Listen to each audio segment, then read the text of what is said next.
खरंच महाराष्ट्रातली पोलीस यंत्रणा गुन्हेगारांपुढे हातबल झाली का, असंच म्हणण्याची वेळ आलेली आहे की दररोज महाराष्ट्रामध्ये खून, बलात्कार, अपहरण अशा अनेक प्रकारचे गुन्हे वारंवार घडत आहेत आणि रोज कितीतरी घडतायत, परंतु याला गृह विभाग गांभीर्यानं घेत नाही. जसं 1995 साली इन्काउंटर ऑर्डर काढल्या, तशाच जर इन्काउंटर ऑर्डर काढल्या तर एका तालुक्यातले 100 लोक गुन्हेगार मरतील.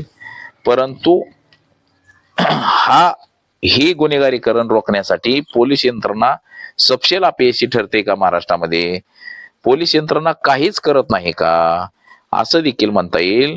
परंतु त्याच्यामध्ये दुसरंही असं आहे की पोलीस यंत्रणेवरती जो राजकारण्यांचा दबाव आहे, राजकारणी लोकांचा झालेला जो हस्तक्षेप आहे, या हस्तक्षेपामुळं गुन्हेगारीकरण रोखण्यात पोलीस यंत्रणा खरंच कुचकामी आणि कमी पडते, असंच एकंदरीत आपल्याला वाटतंय. आणि म्हणता देखील येईल की पोलिसांवरचा दबाव जोपर्यंत कमी होत नाही तोपर्यंत गुन्हेगारीकरण